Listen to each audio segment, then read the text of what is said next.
दोस्तों नमस्कार, आर के मौर्य ऑफिशियल यूट्यूब मंच पे आपका बहुत बहुत स्वागत है। दोस्तों 2024 में हो रहे लोकसभा का चुनाव को लेकर के मैं आपको यूपी की 79 लोकसभा सीटों का सबसे सटीक सर्वे बताने वाला हूं। कौन सी पार्टी किस क्षेत्र में कितनी लोकसभा सीटों के साथ आगे बढ़ते हुए दिखाई दे रही है। तो दोस्तों हम शुरुआत करेंगे उत्तर प्रदेश के 80 लोकसभा सीटों में से सबसे पहला क्षेत्र आने वाला दोस्तों, जो कि है हमारा अवध क्षेत्र। अवध क्षेत्र में दोस्तों हम बात करें, यहाँ पर टोटल 23 लोकसभा सीटें आती हैं, जहाँ पर दोस्तों इस बार बीजेपी को यहाँ पर 12 लोकसभा सीटों पर जीत हासिल मिलती दिखाई दे रही है। वहीं पर सपा और कांग्रेस का जो गठबंधन है उनको 11 लोकसभा सीटों पर जीत हासिल मिलती दिखाई दे रही है। और अन्य यानी कि अन्य के खाते में आप मान सकते हैं बसपा को, क्योंकि इस बार बसपा को अवध क्षेत्र में 0 लोकसभा सीटें दिखाई जा रही हैं। तो दोस्तों ऐसे में 12 सीट बीजेपी गठबंधन और 11 सीट सपा और कांग्रेस गठबंधन को मिलती हुई दिखाई दे रही है।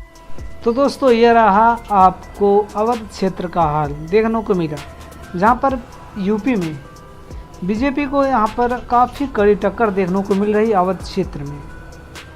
और दोस्तों इसके बाद हम बात करेंगे अगले क्षेत्र की, जो कि दोस्तों हमारा अगला क्षेत्र आता है अवध के बाद पूर्वांचल। पूर्वांचल में दोस्तों अगर हम बात करें, यहाँ पर टोटल 26 लोकसभा सीटें आती हैं। 26 पूर्वांचल में 26 लोकसभा सीटों में से कांग्रेस और सपा गठबंधन को यहाँ पर 7 लोकसभा सीटें मिलती दिखाई दे रही हैं। वहीं पर बीजेपी गठबंधन को 19 सीटें जीतती हुई दिख रही है।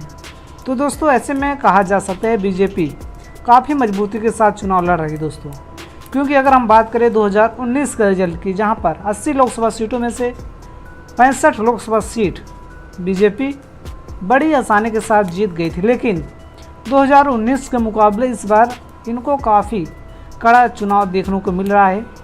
जिस तरीके से बीजेपी की 2019 में लहर थी मोदी के नाम पर, इस बार उतनी लहर दिखाई नहीं दे रही। तो दोस्तों ऐसे में कांग्रेस और सपा गठबंधन को पूर्वांचल में 7 लोकसभा सीटें मिलती दिखाई दे रही हैं। वहीं पर बीजेपी को 19 लोकसभा सीटें। ये रहा दोस्तों पूर्वांचल का हाल। और इसके बाद हम बात करें दोस्तों बुंदेलखंड। बुंदेलखंड में दोस्तों टोटल 4 लोकसभा सीटें आती हैं। दोस्तों उत्तर प्रदेश की अगर हम बात करें है 4 डिवीज़न में बांटा गया है। बुंदेलखंड, पश्चिमी यूपी, अवध क्षेत्र, ऐसे तमाम क्षेत्र हैं। तो दोस्तों ऐसे में बुंदेलखंड में भी दोस्तों 4 लोकसभा सीटें आती हैं, जहां पर कांग्रेस को और सपा गठबंधन को 1 लोकसभा सीटें मिलती दिखाई दे रही हैं। वहीं पर बीजेपी गठबंधन को यहां पर 3 लोकसभा सीटों के साथ जीत हासिल मिल रही है। वहीं पर अन्य के खाते में यानी बसपा के खाते में यहां पर भी 0 लोकसभा सीटों पर जाती हुई दिख रही है। अगर हम बसपा की माने तो इस बार दोस्तों 2019 में सपा बसपा का गठबंधन था, तो काफ़ी मजबूती के साथ दोस्तों चुनाव लड़े थे। हर जगह पे वो 2nd पोजीशन पर थे यूपी में। लेकिन इस बार कांग्रेस सपा गठबंधन साथ में है और बसपा अकेले चुनाव लड़ रही है। तो दोस्तों ऐसे में बसपा इस बार काफ़ी हद तक पीछे है। और इसके बाद दोस्तों हम बात करेंगे पश्चिमी यूपी की।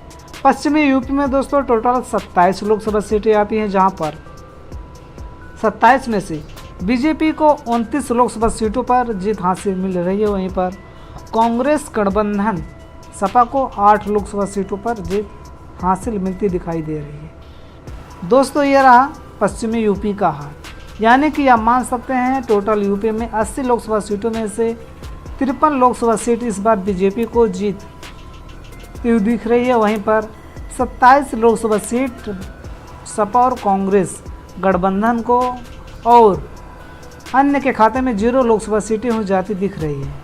तो दोस्तों ये रहा उत्तर प्रदेश का 80 लोकसभा सीटों का हाल। दोस्तों ये जो इतने सीटें मैंने बताई है, इसमें कम ज़्यादा भी हो सकती हैं, 2-4 सीटें। तो आप लोग कमेंट करके बताना आपके क्षेत्र में कौन सी पार्टी कितनी लोकसभा सीटों के साथ आगे बढ़ती हुई दिखाई दे रही है। तो दोस्तों आज के इस वीडियो में बस इतना ही, और हम फिर मिलेंगे नए वीडियो के साथ। तब तक